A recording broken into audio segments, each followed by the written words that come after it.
The average person opens up Instagram 150 times a day, but that's by design. Like you said, companies, from product design, they're putting fortunes in to understand why we do what we do.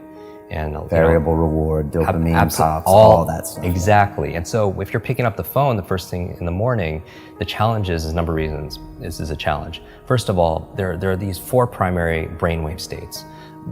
Beta is what you and I are in right now, we're awake. Delta is when you're fast asleep. In between those 2 states, theta and alpha, are extremely important brainwave states for learning. So theta is the state right in and out of sleep. Theta is the state that we call creativity. When you are your most creative, usually it's coming because you're in this theta state. And you know this, when you're in and out of sleep, or you're close to you're so deep, your mind goes and you come up with ideas. You know what puts you in that theta state? Are showers. Oh, really? You ever notice when you're in the shower, you come up with some of your best ideas? Yeah, and your brain kind of drifts. It does, because you're in that brainwave state. So a big part of my work is taking the invisible and making it visible. When I do these demonstrations, I always tell people that I do it because I want you to see that there's a method behind the magic. That when somebody does something that's extraordinary in athletics, in education, in technology, with the human body, there's always a trail, because genius leaves clues. Above theta, though, is the state called alpha, right below beta, where you're most aware and awake. Alpha is a state of learning. Accelerated learning. It's a state of relaxed awareness. This is a state we go into when we meditate, because your critical mind is set aside and you just absorb information unconsciously. You know what puts you into an alpha state? Television. You ever notice that if somebody's watching the game or somebody's watching their favorite TV show and you're trying to have a conversation with them and they literally are in trance, they don't hear you because of the television programming? Which might be an interesting word, programming and putting people into a trance. But that's the alpha state. That's where information is just going inside your mind. So we train people how to learn languages faster, learn facts better by putting them into an alpha state, a relaxed state of awareness. And we can do that by design. And people don't realize this. And this is the whole thing. I really think this should have been taught back in school, because school was a great place to learn what to learn. Math, history, science, Spanish, important subjects on what to learn. But how many classes were on how to learn? Does that even exist these days? No, that's what I'm saying. How many classes were on how to think critically, how to make good decisions, how to solve problems, how to focus and concentrate, how to read faster, how to remember more, right? They teach you 3 R's in school: reading, writing, arithmetic. But what about remembering? What about recall? What about retention? Right? Socrates says there is no learning without remembering, and that's really the basis of it all. But I would say that knowing you're in this alpha theta state first thing in the morning, you're very suggestible, right? And if the first thing you're picking up is your phone, then that really is rewiring our brain for 2 things: the dangers. That's going to really decrease your level of productivity and performance. Number 1, it's training you to be distracted. And we talked about that. Every like, share, comment, everything is just making you just pay attention to everything else, and rewiring your brain. So when you're having a conversation with somebody, you can't even focus because you've trained your brain to do otherwise. And that's why mindfulness is so important, whether it's meditation or something else, because it's not that I don't meditate every single day just to be at peace and be in the Zen state. I do it because it's a mental exercise. It improves my cognitive capabilities, meaning that when my mind goes somewhere else, that's the opportunity, because when I pull it back with my breath or visualization, I built that muscle. Because here's really the basis of my work is really about taking nouns and turning them into verbs. So what do I mean by that? It's like so many people, they wake up and say, oh, I hope I have energy today, or I have motivation today, things that they have, right? I have creativity so I can write today or make videos, or I have memory, or I have focus or concentration. Those aren't things you have, those are things you do.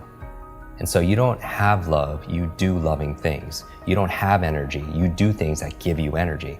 Just like that applies, same thing with learning. You don't have focus, there's a process for doing focus. You don't have a memory, there's steps to improve your memory or to remember things better. Creativity is not something you have, there's actually a process for creativity. So you should never suffer from writer's block or anything else like that, because that's where if you don't understand how you work, when I was talking about self-awareness and understanding ourselves, I think if somebody wants to improve their self-esteem overnight, just study your brain. Like you'll get a boost of confidence and pride like instantly, because it is the most incredible, I don't even know what to call it, a device, a supercomputer, what, in the whole universe. You know, it's not just about going out to Mars and all these other places. I want to go in here, because this controls what? Everything, our careers, our income, our health, our relationships, you know, whether or not you get, you know, complete. You know, we were talking about this before our conversation here. What, you know, when you're training for Ironman and triathlons and everything else, is how much of it is mental? Like we know, like everyone knows what to do, but do they do what they know? Because common sense is not common practice. And it's a myth that knowledge is power. Knowledge it has the potential to be power, but it only becomes power when we use it, when we apply it. Like people think they should get points for buying books and sitting on the shelf, and it just sits there and it becomes like shelf help, not self-help, right? Self-help, yeah. Or somebody will go and learn something, or listen to a podcast like this, or a show, or they'll go to a conference, they'll pay all this money, but they don't do anything with what they learn. And part of it also is because they forget it.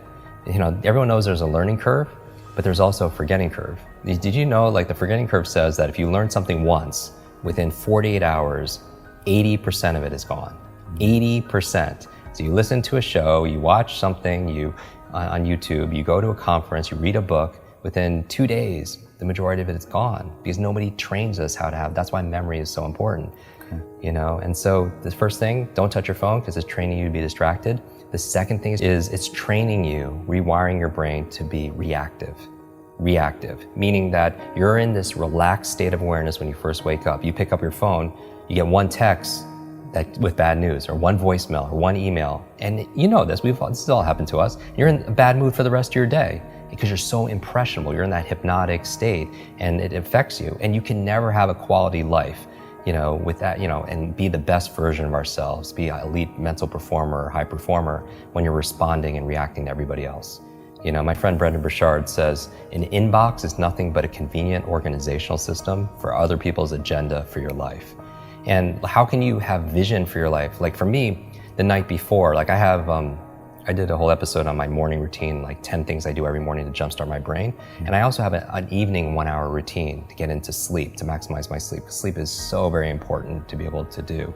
But one of the processes I do, besides, you know, blackout curtains and cold and temperatures and breath and stuff, meditation, is I don't touch a screen, right? Because it creates blue light. And most people should know this. The screen on your laptop, your phone, everything else emits this blue light, which inhibits the melatonin production, which helps you to relax and go to sleep. So no screens.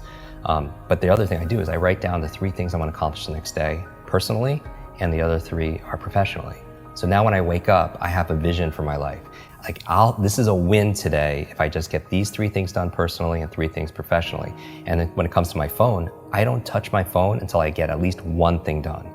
And that's my test. You know, if I could just do that, and it's not always perfect, you know, but it's about progress, right? Because practice makes progress, right? And there's never going to be a perfect. And I think people need to find what works for them. But I would say again, to step out is don't trust yourself as the expert instead of somebody else, and test it. You know, maybe for 1 week, keep your phone outside your bedroom for just 1 week, and don't touch it for the first hour a day, and spend the first hour a day being a thermostat, not a thermometer. Because a thermometer, what's a function? It reacts to the environment. And that's a kind of crappy way to like live. Not that we do react to the environment. We react to the weather, right? We react to how clients treat us, we react, but to the degree we're happy is that we have the locus, the location of control inside. Right? All the studies show that the happiest people are the ones that feel like they have the control over their happiness, and not put it to somebody else, a person or a place or something going on in the economy or politics or anything, right? So a thermometer reacts to the environment, but a thermostat's different. What does that function? It sets the environment. It sets a goal, it sets a temperature, and then the environment raises to it. And so I feel like anyone who's attracted to your work or to mine, they're thermostats, because they have a growth mindset. Because if they thought things were fixed, they wouldn't watch something like this, because what's the point? It's just all predestined and it's set, and we can't grow.